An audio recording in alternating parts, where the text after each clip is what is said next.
Hello and welcome to a brand new section, Stochastic Dynamical Systems, where we'll see how to simulate different kinds of stochastic systems with Python.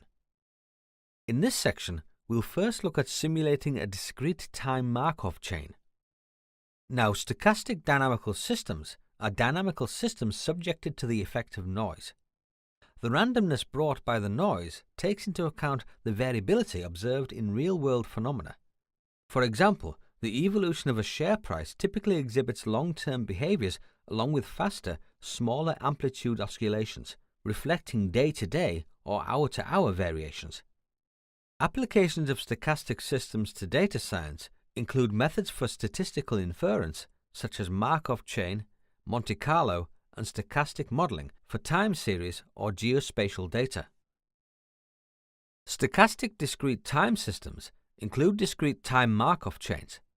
The Markov property means that the state of a system at time n+1 only depends on its state at time n. Stochastic cellular automata, which are stochastic extensions of cellular automata, are particular Markov chains. As far as continuous time systems are concerned, ordinary differential equations with noise yield stochastic differential equations, or SDEs. Partial differential equations with noise yield stochastic partial differential equations, or SPDEs. Point processes are another type of stochastic process.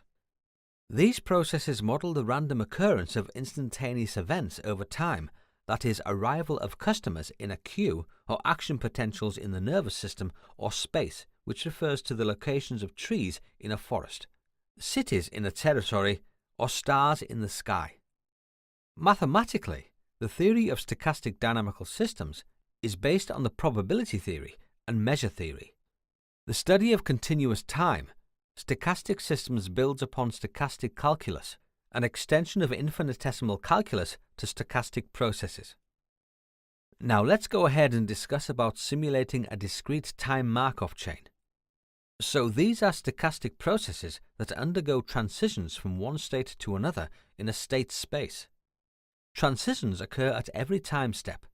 Markov chains are characterized by their lack of memory in that the probability to undergo a transition from the current state to the next depends only on the current state, not the previous ones. These models are widely used in scientific and engineering applications. Continuous time Markov processes also exist, and we will cover particular instances later in this section. Markov chains are relatively easy to study mathematically and to simulate numerically. In this recipe, we'll simulate a simple Markov chain modeling the evolution of a population. Let's first import NumPy and Matplotlib. We consider a population that cannot comprise more than n equals 100 individuals, and define the birth a equals 0.5 by n and death rates 0.5 by n. Next, we simulate a Markov chain on the finite space, 0, 1, 2, so on, till n. We declare n steps equals 1000. So each state represents a population size. The x-vector, np.0 of n steps, will contain the population size at each time step. Also, we set the initial state to x, 0 equals 25, that is, there are 25 individuals in the population at initialization time. Now we simulate our chain with this block of code. At each time step t, there is a new birth with probability axt, and independently, there is a new death with probability bxt. These probabilities are proportional to the size of the population at the time. If the population size reaches 0 or n, the evolution stops. Let's look at the evolution of the population size by plotting the graph. We see that at every time step, the population size can stay stable, increase or decrease by 1. Now we'll simulate many independent trials of this Markov chain.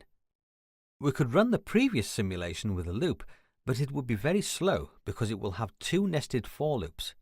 Instead, we vectorize the simulation by considering all independent trials at once. Let's say n trials equals 100. So there is a single loop over time. At every time step, we update all trials simultaneously with vectorized operations on vectors. Let's continue writing the code. X vector equals np dot random dot rand int size equals n trials, comma low equals 0, comma high equals n. The X vector now contains the population size of all trials at a particular time. At initialization time, the population sizes are set to random numbers between 0 and n. And now, let's define a function that performs the simulation, and we call it simulate. At every time step, we find the trials that undergo births and deaths by generating random vectors, and we update the population sizes with vector operations. Now, let's look at the histograms of the population size at different times. For this purpose, first set bins equals np.line space 0, n, 25. And in the next cell, add this block of code to plot the histogram. Let's run this. These histograms represent the probability distribution of the Markov chain, estimated with independent trials. Whereas initially, the population sizes look uniformly distributed between 0 and n, they appear to converge to 0 or n after a sufficiently long time. This is because the states 0 and n are absorbing. Once reached, the chain cannot leave these states. Furthermore, these states can be reached from any other state. Okay, that's all for this video.